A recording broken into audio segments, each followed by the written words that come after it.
और वेलकम दोस्तों। आज के हमारे वीडियो में हम लोग डिस्कस करेंगे इग्नू एमकॉम के पेपर्स। ठीक है, प्रीवियस ईयर पेपर। और ये मैंने अरेंज किया है ऑफ दिसंबर टर्म, दिसंबर 20। इसको देखकर हम लोग थोड़ा अंदाज़ा लगा सकते हैं किस तरह का पेपर इग्नू सेट करता है, किस तरह से पेपर्स में क्वेश्चंस आते हैं और इम्पॉर्टेंट क्वेश्चन और एस्पेक्ट क्या है हर चैप्टर का, ये हम लोग पता करेंगे। Number 1, discuss various theories of learning. How do this theories facilitate learning in each in the organisation explain. तो ये क्वेश्चन हमारा 16+4 मार्क्स का है। तो अगर आप various theories of learning describe करते हैं तो आपको 16 मार्क्स मिलेगा, जिसके लिए आपको 1 से 1.5 पेज तो लिखना ही पड़ेगा। हाँ, 2 पेज आपको लिखना ही पड़ेगा बिकॉज यहाँ पर 16 मार्क्स अलॉटेड है। And then how this theory facilitate learning in the organisation, इसको आपको एक्सप्लेन करना होगा, ब्रीफली एक एक्सप्लेन करना होगा और इसके लिए आपको मिनिमम हाफ पेज लिखने से होगा। तो ये 4 मार्क्स का ही हमारा क्वेश्चन है। अगला क्वेश्चन है, what are the processes of formation of attitude in an organisation, discuss and explain the process of bringing change in attitude with examples. तो यहाँ पर ये क्वेश्चन में मार्क्स अलॉटेड 10-10 है। तो पहला पार्ट के लिए आपको 10 मार्क्स अलॉट किया जाएगा, जो कि है process of formation of attitude in an organisation. और सेकंड पार्ट जो यहाँ पर आप डिस्कस और एक्सप्लेन करेंगे उसके लिए 10 मार्क्स मिलेगा। ठीक है, तो ये भी आपको एटलीस्ट दोनों क्वेश्चन मिलाकर 4 पेज लिखना ही पड़ेगा 10 मार्क्स के लिए। तो और यहाँ पर एक और इम्पॉर्टेंट चीज़ जो है, किस तरह से हम क्वेश्चन पेपर को अटेम्प्ट करें, ये भी मैं वीडियो के एंड में आपको समझाऊंगी। नेक्स्ट, क्वेश्चन 3 में 2 पार्ट है, part A and part B, जहाँ पर ए पर भी 10 मार्क्स है और बी में भी 10 मार्क्स है। तो पहला पार्ट बोलता है, all major disciplines have made an important contribution to the field of organisation behaviour, illustrate answers with example. तो यहाँ पर आपको बेसिकली ऑर्गेनाइजेशनल बिहेवियर के बारे में ही बताना है, इसके बारे में ही आपको इलस्ट्रेट करना है थोड़ा। देन एग्जाम्पल्स भी आपको कुछ देना पड़ेगा। यहाँ पर एग्जाम्पल्स आप बेसिकली देंगे तो उससे आपके मार्क्स ज़्यादा मिलने के चांसेस है। Then part B, what are the goals of organisational behaviour, how does organisational behaviour contribute towards the building of various skills and values in the organisation. तो यहाँ पर आपको ऑर्गेनाइजेशनल बिहेवियर को ही डिस्क्राइब करना है, इनके गोल्स क्या क्या है आपको वो डिस्क्राइब करना है और इसके साथ साथ इनका जो बिहेवियर, ऑर्गेनाइजेशनल बिहेवियर है, ये किस तरह से कंट्रीब्यूट करता है towards building various skills and values in the organisation. तो ये आपको ये इलस्ट्रेट करना है एग्जाम्पल्स देके। Then we have question number 4, describe various theories of personality. तो यहाँ पर आपको थ्योरीज जो है पर्सनैलिटी को लेकर हमारे चैप्टर में दिया हुआ है, प्लस मेरे प्रीवियस वीडियोज़ में भी ये। तो यहाँ पर आपको थ्योरीज ऑफ पर्सनैलिटी डिस्क्राइब करना है और उसके बाद how this theories help in understanding personality of an individual. यहाँ पे इंडिविजुअल पर्सनैलिटी को अंडरस्टैंड करने में किस तरह से ये थ्योरी हेल्प करती है, ये आपको डिस्क्राइब करना है बेसिकली। तो इसके लिए आपको मार्क्स जो मिलेगा 15+5। तो पहला थ्योरीज डिस्क्राइब करने के लिए 15 मार्क्स अलॉट है और बाकी पार्ट में 5 मार्क्स अलॉट है। तो 15 मार्क्स के लिए आपको 2 to 2.5 पेज आपको लिखना पड़ेगा एंड 5 मार्क्स वाले क्वेश्चन के लिए 1 पेज आपको लिखना पड़ेगा। Then question number 5, do you think that job satisfaction is a psychological aspect of human being.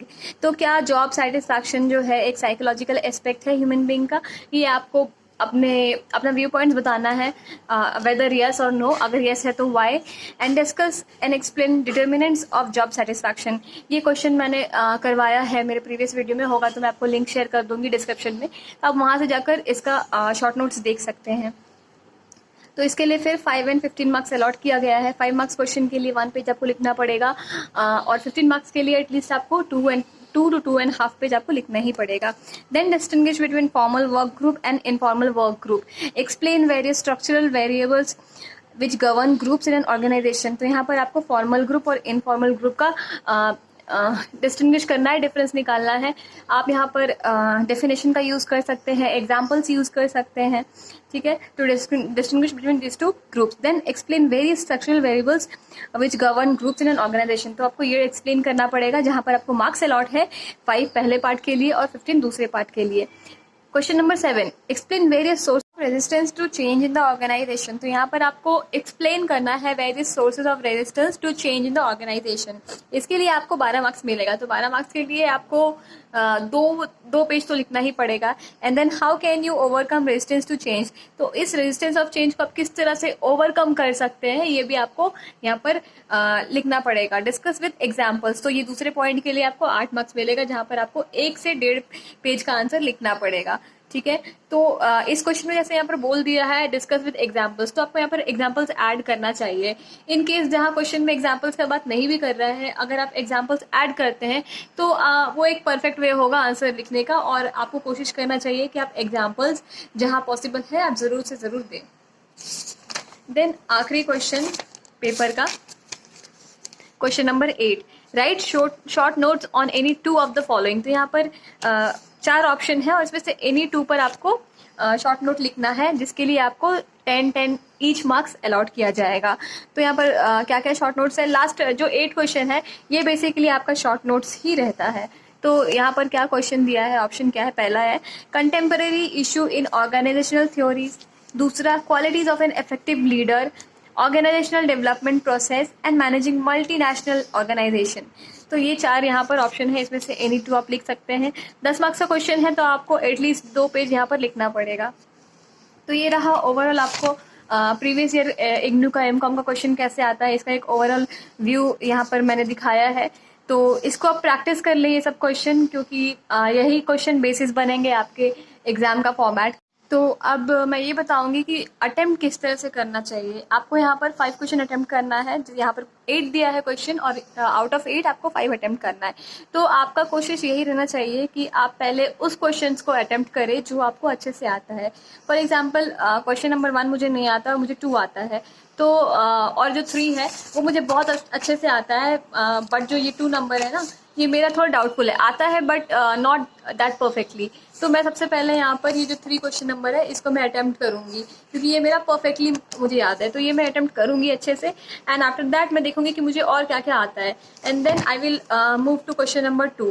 तो ये 2 भी मैं तब अटेम्प्ट करूँगी, बट जो क्वेश्चन मुझे बिल्कुल ही नहीं आता उसमें तुक्का मारने से कोई ज़्यादा लाभ नहीं है। तो इसलिए क्या करना है, सबसे पहले आप वो क्वेश्चंस को अटेम्प्ट करें जो कि आप श्योर शॉट है आपको आंसर याद है। उसके बाद सेकेंडली आप उस क्वेश्चन को अटेम्प्ट करें जिसका आपको थोड़ा बहुत आइडिया है, जो आप लिख सकते हैं, जिस पर आप 1 to 2 पेज आप लिख सकते हैं, आप उस क्वेश्चन को अटेम्प्ट करें। एंड देन आप दूसरे क्वेश्चन को देखें जिसमें आपको आइडिया नहीं है। So best of luck for your exams. अच्छे से याद करें, अच्छे से प्रैक्टिस करें। Thank you.